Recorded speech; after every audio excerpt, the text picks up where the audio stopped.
जय श्री कृष्णा। आज मैं आपको श्राद्ध पक्ष की दूसरी कहानी बताऊंगी। एक नगर में एक ब्राह्मण और ब्राह्मणी रहते थे। तो ब्राह्मण के पिताजी का श्राद्ध का दिन आया तो वह अपनी पत्नी से ब्राह्मणी से कहा कि भारिया, आज हमारे यहाँ मेरे पिताजी का श्राद्ध का दिन है, तू खीर पूड़ी बना, मैं ब्राह्मणों को भोजन के लिए आमंत्रित करके आता हूँ। तो वह ठीक है, वहाँ अपने भोजन कर बनाने चली गई और वहाँ उसके घर में ब्राह्मण देव आ गए।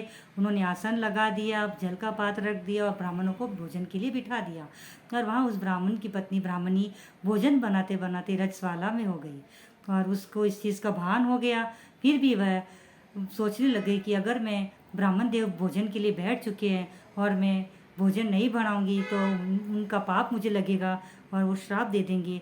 और उस शर्म के मारे भी उसने ये बात बताई नहीं और चुपचाप भोजन बना दिया और कहा कि अगर मैं एक जगह बैठ जाऊंगी तो भी अच्छा नहीं लगेगा कि शर्म के मारे। तो उसने उनको सबको भोजन भी परोस दिया और जैसे ही उन्होंने भोजन परोसा, ब्राह्मण देव भोजन कर रहे थे तो उन्होंने उस भोजन में खीर की जगह पे वो जीव जंतु चलते हैं, चावल में आते हैं, अनाज में, वैसे जो लट बोलते हैं हमारी भाषा में, तो वो आ गए थे।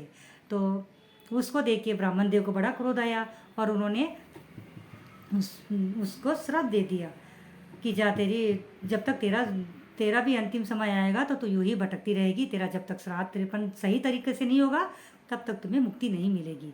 तो जिस समय उसका अंतिम क्षण आया तब उसकी मृत्यु हो गई और वह 6 जन्मों के पश्चात 7वें जन्म में चांडाल कुत्ते की योनि उसको मिली।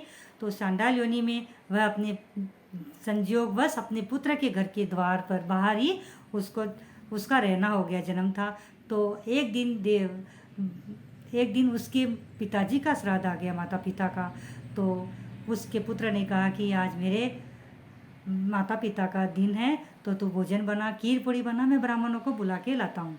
तो उसकी पत्नी ने भोजन बनाना आरंभ कर दिया और वहाँ ब्राह्मण देव आने वाले थे।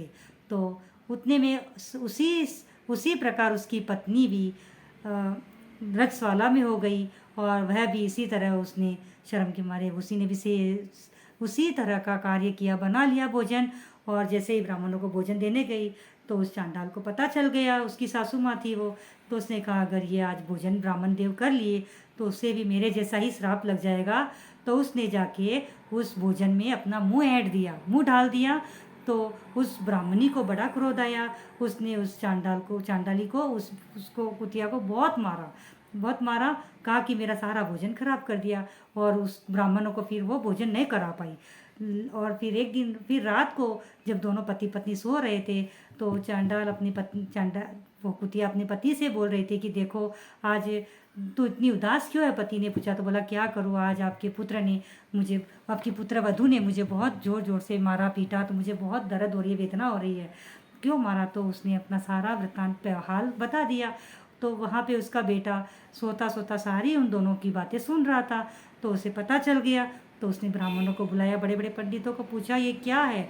तो उन्होंने बोला कि ये तुम्हारे 6 जन्म के पूर्व तुम्हारे माता पिता है जिनको 7वां जन्म ये चांडाल योनि मिली है और तुम्हारी माता ने रजस्वाला में भोजन बनाया तो उसको ब्राह्मणों का श्राप लगा और तुम्हारी पत्नी भी वही कार्य कर रही थी। तो उसे बचाने के लिए तुम्हारी माँ ने उसमें मुँह ऐड दिया, जुटन कर दिया। तो अब इसका निवारण कैसा होगा? तो बोला श्राद्ध के दिन, अब तेरी माँ का दिन आएगा माता पिता का, तब तुम पूर्णतः शुद्ध अवस्था में उनका श्राद्ध करना, तर्पण करना, तभी उनकी मुक्ति होगी। तो उसने ब्राह्मण और ब्राह्मणी ने वैसा ही किया और उन दोनों को चांडाल योनि से मुक्ति मिल गई और वो दोनों देवलोक को गमन कर गए। तो यही कहानी है आज। ये श्राद्ध पक्ष की कितनी सुंदर कहानी है, क्योंकि आज के ज़माने की आजकल की पीढ़ियाँ रस वाला हो जाने पर भी मानती नहीं है।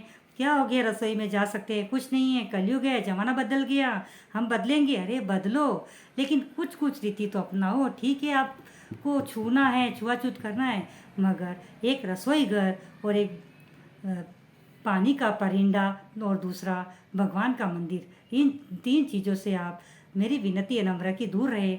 बाकी मैं कुछ नहीं कह सकती हूँ। इन 3 चीज़ों को ही वर्जित किया है कि इस रजस्वाला में 3 दिन औरतों को रसोई घर में जाना मना है। आजकल की औरतें ये चीज़ मानती नहीं हैं तो उसका परिणाम उन्हें आज नहीं तो कल भुगतना ही होगा, क्योंकि कर्म का फल तो मिलता ही है। यही इस कहानी का सार है।